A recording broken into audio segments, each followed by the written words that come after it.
As an adult autistic individual, do you find yourself caught in black and white, all or nothing thinking? And on days when your routine has been messed with, have a really hard time not throwing in the towel and doing nothing? If you're in that situation, then this video will give you 3 strategies in order to try to combat this. And full disclosure, this is my situation, so everything I'm saying right now in this video is advice to myself that I'm also sharing with you in case you find value from it. I'm the kind of old autistic lady, and in my situation, I have surgery in a few days. And I've been told I have to do very specific things every day in order to get ready for the surgery. And they are very routine disrupting for me. So, like I said, advice for me, sharing with you in case you also benefit. The first strategy is to figure out, can I still do the thing that I need to do, but do it at a different time? So in the example that I'm giving for myself, I have to do this like special antibacterial shower scrub thing that I'm supposed to do every day. And I mean, let's face it, hygiene is a struggle anyway as an adult autistic person from a sensory perspective. And I would normally take a shower first thing in the morning. But y'all, I just wasn't feeling it this morning, and I've been thinking all day, I've got to get this shower in, and not only does the stuff smell different than I'm used to with my own body wash, but there's like a special brush thing it goes on, and that feels really different from what I'm used to. And I haven't done it yet, but I intend to take my shower here before I go to bed so that I can say that I got it in today, because it's one of those scenarios where I can't afford to have all or nothing thinking, because I can't afford to have an infection when I have my surgery. And for several days prior, I'm supposed to be doing the whole special scrub thing. So I can't fudge this one. The second strategy is to preserve eating and sleeping routines as much as possible. In my situation, one of the things is a change to the sleeping routine. And I won't get into details, but it's been very difficult for me to sleep on top of the normal sleeping difficulties that I have as an autistic individual because of changes to like what they want me to wear, and I won't get more specific than that, but I'm making sure to at least go to bed at the same time every day, to get up at the same time as I normally would, and to let that routine carry me a little bit, even though I'm going crazy at the seams, it feels like, trying to follow these instructions. And the third strategy is to recognize that when you do something difficult, to recognize this as an accomplishment. Because for us as autistic individuals, a change in our routine can affect our entire day in a way that it might not affect either a neurotypical person or perhaps a person with a different type of neurodivergence.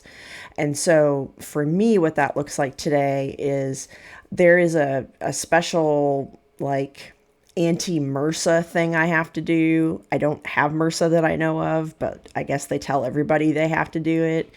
And it involves like taking this special medicine stuff on a Q-tip and just sort of like putting it inside my nose.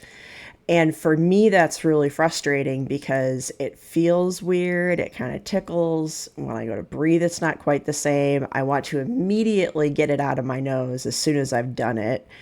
And I'm supposed to leave it there and do that a couple of times per day. And on top of it, I use a CPAP when I sleep. So I've got this stuff I'm not used to inside my nose, and then I've got a mask that goes over my nose that's forcing air into my nose, and so it feels just completely foreign to me. And when I did it for the first time, and I woke up the next day, and I realized that even though it felt impossible to do because it was a routine disruption, it was a sensory disruption, It's the stuff I had to put on the Q-tip smelled different than I'm used to. But I did it. And even though that might seem like a small accomplishment to somebody else, it felt like something really big to me. And so I needed to take some time this morning when I woke up, when I was like, oh my gosh, I have to take a shower. I don't want to do this shower. And I was getting all hung up in sort of a negative spiral of the whole day just starting to deconstruct. I had to step back and say, but you know what? The thing I did last night with this like anti-MRSA stuff, that felt really hard. And I did it. And I have to recognize that and say, you know what? It doesn't have to be the nothing part of all or nothing. I have to do as much as I can and recognize when I have done those things. If you have other strategies that you find helpful for when an all or nothing way of thinking, really, you can't do it. Like, I'm not all about like CBT therapy and like reframing stuff and thinking of things differently. I'm not into that kind of stuff because the all or nothing, the black or white thinking, it has served me my entire life as an autistic person, even though I didn't know that I was autistic until very recently. And so I'm not about trying to like gaslight myself into thinking that things are positive when they're not, or easy when they're not, or that I'm supposed to be in some sort of a gray type of an area rather than black or white thinking about things. But I have to recognize that there are times when the nothing piece of all or nothing isn't acceptable because I can't afford to get some sort of an infection with this surgery I'm going to have in a few days. And so if it had been something that was a little bit less important, I might have fudged it and said, you know what, I'm not going to do this. I'm going to let the nothing part of the all or nothing be what I do. And I think that there are times that that's okay. But this happens to be one where I can't. And so if you find yourself in a situation like that, make sure and celebrate the successes that you have along the way. And writing them down can feel really good. I mean, it's one thing to mentally say to yourself or to physically say out loud if you're somebody that talks to yourself, which I personally do all day long. But to put it down on paper and maybe write the time and the date and just look at that and let it soak in that you were up to meet the challenge, even though it might have been really hard, can do a world of good. And I have to follow these instructions every day for a few days. And so I'm having to repeat all three of these strategies myself as I get ready for the surgery. So thanks for watching.